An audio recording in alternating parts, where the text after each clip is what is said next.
They had happy childhoods in Brussels, Malmo or Tunis, with plenty of brothers and sisters and parents who worked hard to give them life's comforts. The long-running Paris attacks trial heard this week how the once ordinary lives of 14 men in the dock became a mix of petty jobs and petty crime.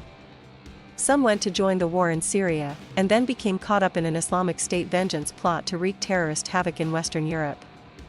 It culminated in the murder of 130 people on the night of 13 November 2015. This is the moment in major trials in France when prosecutors and lawyers get a chance to look into the private, working and criminal lives of defendants.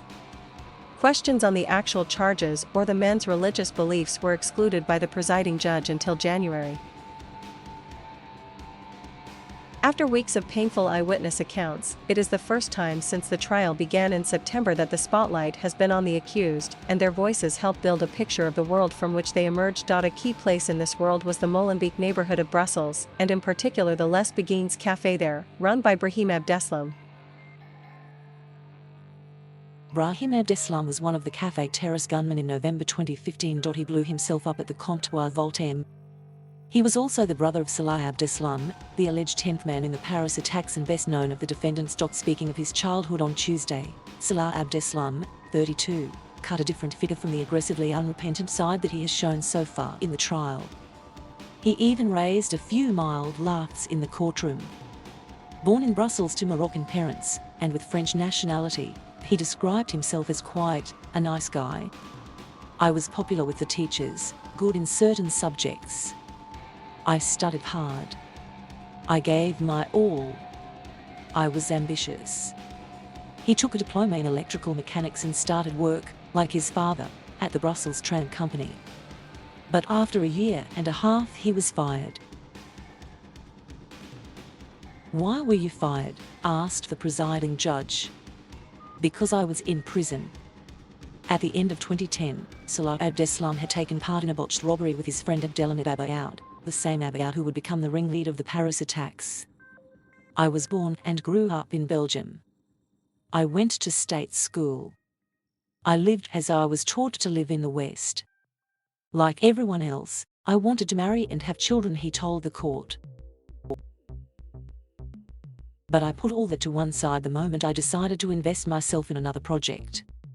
"What other project?" asked the judge. "The things I am accused of now." Another habitué of Les Beguines in Molenbeek was Mohamed Abrani, 36. He is accused of ferrying the Paris jihadists from Brussels on the eve of the attacks. He is also believed to be the man in the hat who failed to blow himself up in the deadly attack on Brussels airport in March 2016. One of 7 children of a Moroccan-born builder who earned a good wage, we were neither rich nor poor. He had a first conviction at 17 for stealing a car. Then came a succession of odd jobs, but he was also a compulsive gambler. He planned to marry, but when a younger brother was killed in Syria, he vowed to go there too. "Did you not wish to repay your parents for their love and encouragement?" asked the judge. "Naturally they were disappointed. I'd have liked to make my father proud. Our parents did all they could to make sure we succeeded in life. I was dragged down by the neighborhood. And yet your elder brother, who also grew up there, he did well in life.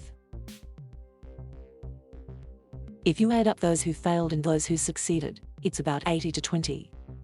I am one of those who did not make a success." Hamza too, 27, also frequented Les Beguines. The youngest of 6 children born to Belgian Moroccan parents. He said he had a good childhood but after leaving school developed a cannabis habit. To pay for it, he began to deal. "That's how I lived. I sold cannabis resin.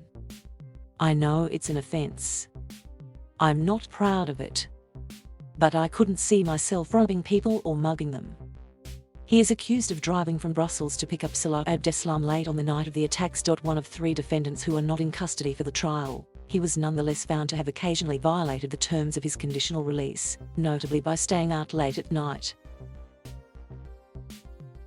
"Do you not see you could go to prison for that?" asked the judge. "Often in my life I act and then I reflect. That's how I ended up where I am now," he said. Another Belgian of Moroccan origin, Mohamed Bakali, 34, grew up one of 6 children in a nice house and garden. "It was a united family. I played football at a local club and went to the municipal library. I read a lot. After leaving school, he worked with his father at a garage. That's when I began to learn Arabic, to speak to the customers. At home they spoke Berber. But then he began dealing in counterfeit goods, clothes, trainers, watches, perfume. I sold it all. Bakali is accused of helping with the logistics of the attacks. He is serving a prison term for a similar role in the so-called Thalys attack of August 2015. In jail, where like other defendants he is kept in isolation, he has taken up studies in sociology. Originally I wanted to do ethnology, to discover the Berber people and my roots, he said. But then I discovered sociology. It has helped me understand the complexity of things. I am learning about the things I no longer have, social relations. While most of the accused have Belgian or French nationality, 4 grew up in Sweden, Tunisia, Algeria and Pakistan. They went to Syria to join Islamic State militants and then crossed Europe in 2015. Osama Krayem, 29, was born in Malmo, the son of a Syrian father and a Palestinian mother. At 12 he appeared playing football in a Swedish television documentary on the successes of the immigrant experience. So you were given as an example of integration, asked the judge. Possibly. You felt you were well integrated at that point? No, he replied. I lived in a neighborhood where there was not a single Swede. Pakistani Mohammad Asman lost his farmer father when he was very young. He remembered enjoying cricket as a boy, but could not tell how many years he spent working in the fields and how many studying at a madrasa.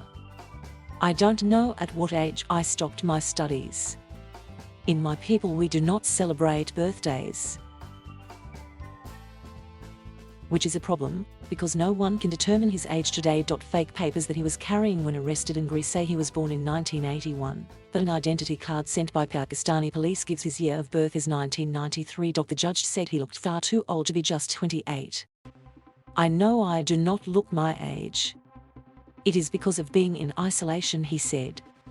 The religious motivation of the accused was not explored, nor were the steps they took that brought them to where they are. All that must await another chapter in the trial.